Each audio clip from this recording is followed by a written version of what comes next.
నమస్తే, welcome to our channel. ఇటీవల రాజకీయాలకు గుడ్ బై చెప్పి వ్యవసాయం చేసుకుంటానని చెప్పిన విజయసాయిరెడ్డికి ఏపీ సిఐడి పోలీసులు అయితే షాక్ ఇచ్చారు. మరి ఆయన్ని విచారణకు హాజరు కమ్మని చెప్పారు. ఇదిలా ఉంటే మరి కోడెల శివప్రసాదరావు ఆత్మహత్యకు కారణమైన విజయసాయిరెడ్డి చిక్కుల్లో పడుతున్నట్లు కూడా తెలుస్తుంది. అసలు ఏం జరుగుతుంది తెలుసుకునే ప్రయత్నం చేద్దాం. దీన్ని పూర్తిగా విశ్లేషించడానికి మనతో పాటుగా ఉన్నారు సీనియర్ పొలిటికల్ అనలిస్ట్ అరిసిమేలి శ్రీనివాస్ గారు. సార్ నమస్తే. నమస్కారం అండి. సార్, ఇప్పుడు కేవీ రావు గారిని బెదిరించినందుకు, కాకినాడ పోర్టును లాగేసుకున్నందుకు గాను విజయసాయిరెడ్డిని విచారణకు హాజరు కమ్మని ఏపీసీఐడి పోలీసులు చెప్పారు. ఇదిలా ఉంటే మరో షాక్ కూడా విజయసాయిరెడ్డికి తగులుతున్నట్లుగా తెలుస్తుంది. మరి అప్పట్లో కోడెల శివప్రసాదరావు ఆత్మహత్యకు కారణమైన విజయసాయిరెడ్డి ఈయనే నన్ను బెదిరించి పోలీస్ కేసు పెట్టించారని చెప్పి అప్పుడు ఎవరైతే నాగరాజు అనే వ్యక్తి ఉన్నారో ఆయన కూడా బయటకు వచ్చి ఫిర్యాదు చేస్తున్నట్లు తెలుస్తుంది. ఏంటి సార్ అసలు మొత్తం ఏం జరుగుతుంది? ఇప్పుడు విజయసాయిరెడ్డి నేను రాజకీయాలు మానేశాను, వ్యవసాయం చేసుకుంటాను వెరైటీగా. ఒక కొత్త రైతుని చూస్తారు మీరు. అంటే సాధారణంగా రైతు అంటే పంచి కట్టుకుని బనీన్ వేసుకుని మెల్ల తువ్వాలు వేసుకుని తలపాగా చుట్టుకుని ఒక రకం మనకి అలాగే అలవాటు. మనకి మీరు టక్ చేసుకుని తెల్లగడ్డం పెంచుకుని బూట్లు వేసుకుని వ్యవసాయం చూద్దరు కానీ మీరు అన్నట్టుగా మనకు చెప్పాడు. లేదంటే ఇంకెక్కడికో కంబోడియా గట్టా పోయి 150 ఎకరాలు చేస్తాను అని చెప్పాడు. అని చెప్పి మధ్యలో ఎక్కడికో కనిపించాడు మళ్ళీ. సరే, ఆడిందంతా ఆడేసి చేసిందంతా చేసేసి నేను మానేశానండి తూచ్ అంటే కుదరదు కదా. ఎందుకంటే ఇతను జగన్మోహన్ రెడ్డితో పాటు కో అక్యూజ్డ్, సహ నిందితుడు, జైల్మేట్. అలాగే రాజకీయంలో కూడా ఈ అక్రమాలు, అవినీతి, దుర్మార్గం, అరాచకం అన్నిటిలో కూడా సహభాగస్వామి. అతను అధికారంలోకి వచ్చిన తర్వాత ఇంకా కొంచెం ఎక్కువ మంది పెరిగారు కానీ ఇతని పాత్ర ఇతనికి ఉంది. ఇతను చేయాల్సిన దుర్మార్గం అంతా ఇతను చేశాడు. దీనికి తోడు నోటుకొచ్చినట్టు మాట్లాడడం, ట్వీట్లు, పనికిమాలిన ట్వీట్లు, ఇవన్నీ నేను వేయలేదు ఎవడే హ్యాండిల్ చేసాడని చెప్తే కుదరదు కదా.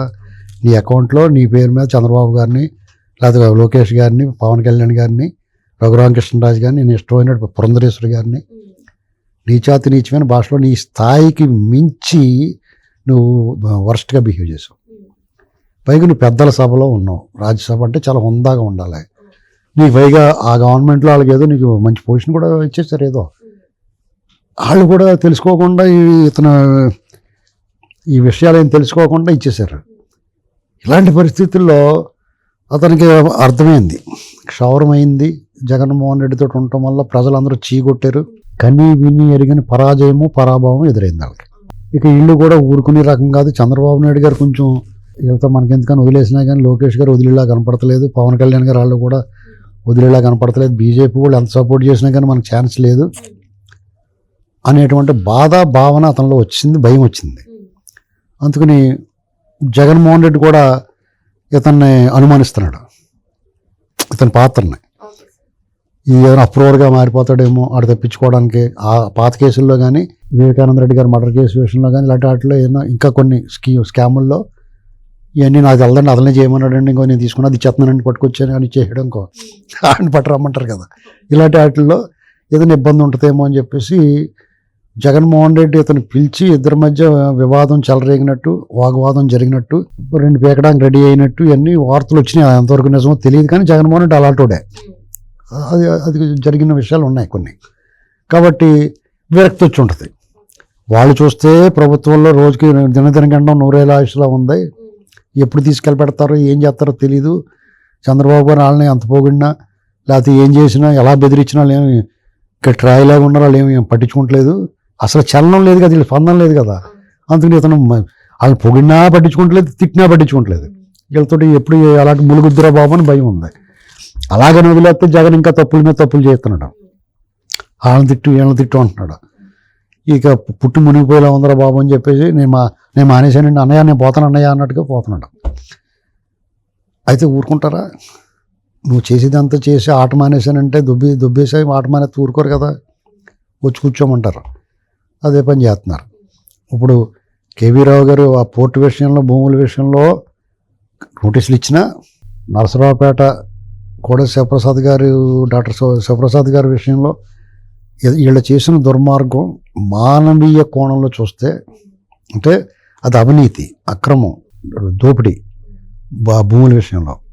కోడెల శివప్రసాదరావు గారి విషయంలో కోడెల శివప్రసాద్ గారు ఇతను రాజ్యసభ అవడానికి కారకుడు ఆయనే. ఆ సమయం మించిపోయిన తర్వాత వాడు సర్లే చావని అని వదిలిపెట్టిన పాపానికి ఆయన చావుకు కారణమయ్యారు వీళ్ళు. ఏమండి, ఆయన అభిమానధనుడు కాబట్టి ఒక 4-5 లక్షలు 2 లక్షల రూపాయలు ఫర్నిచర్ విషయంలో ఆయన పట్టుపోండ్రా బాబు అని చెప్పేసి లెటర్ రాస్తే అప్పుడున్న స్పీకరు తమ్మినేని సీతారాం మాజీ సహచరుడు వీళ్ళకి, వీళ్ళతో పాటు రామారావు గారి హయాంలో నుంచి చంద్రబాబు గారి హయాంలో కలిసి పనిచేసారు వీళ్ళంతా. ఆ ఇది కూడా లేకుండా, కన్సర్న్ లేకుండా ఆ లెటర్ తొక్కిపెట్టి వీళ్ళ మీద కేసు పెట్టించి డాక్టర్ గారిని చాలా అవమానాలు పాలు, హ్యూమిలేషన్ గురి చేశారు. పార్టీ వాళ్ళు కూడా కొంతమందికి తొందరపడి శివప్రసాద్ గారికి అండగా నిలబడలేదు, ఆయన మీద కూడా వ్యాఖ్యానాలు చేశారు. చంద్రబాబు గారు అంత సపోర్ట్ చేస్తే మాత్రం సుఖమే ఉంది, చనిపోయిన తర్వాత పాడి మొత్తం మాత్రం జరగాల్సిన డ్యామేజ్ జరిగిపోయింది. ఆయన తట్టుకోలేకపోయాడు, ఆయన ఆత్మహత్య చేసుకున్నాడు. అంటే ఇవాళ ఆ నాగరాజు అన్న కూడా వచ్చి ఈ సజ్జల రామకృష్ణారెడ్డి, విజయసాయిరెడ్డి, ఆ గోపిరెడ్డి శ్రీనివాసరెడ్డి నా చేత చెప్పించారు, కేసు పెట్టించారు అంటున్నాడు.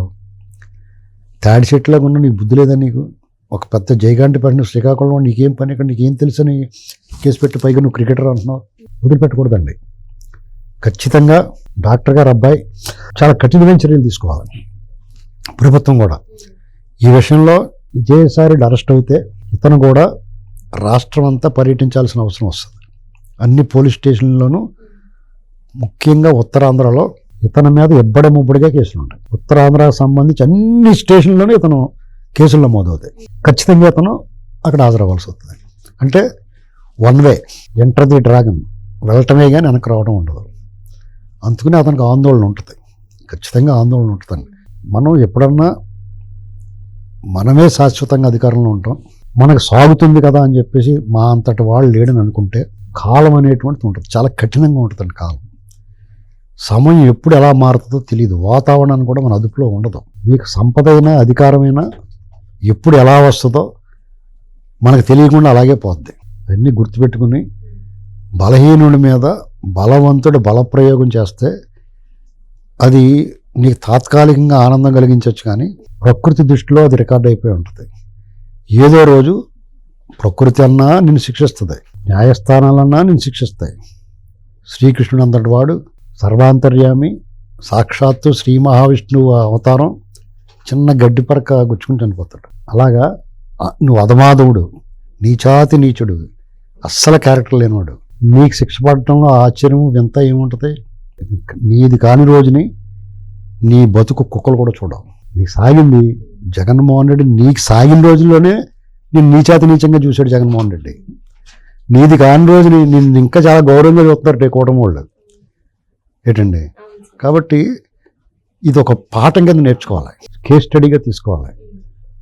అందుకనే కూటమిలు చూడండి చాలా జాగ్రత్తగా మాట్లాడతారు. ఎవరిని కూడా వాళ్ళ అధికారంలో ఉన్న, తిరుగులేని అధికారం ఉన్నా ఎవరి మీదకి విరుచుకుపడట్లేదు. మాలాంటి వాళ్ళు జగన్ ఉన్నప్పుడు అలాగే మాట్లాడు, ఇప్పుడు అలా మాట్లాడుతున్నాం, మాకు పెద్ద తేడా ఏం లేదు.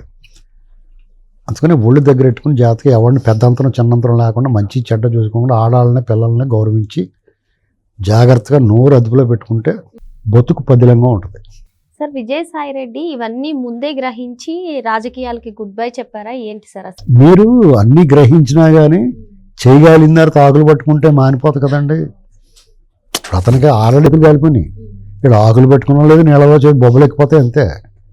దానికి నివారణే.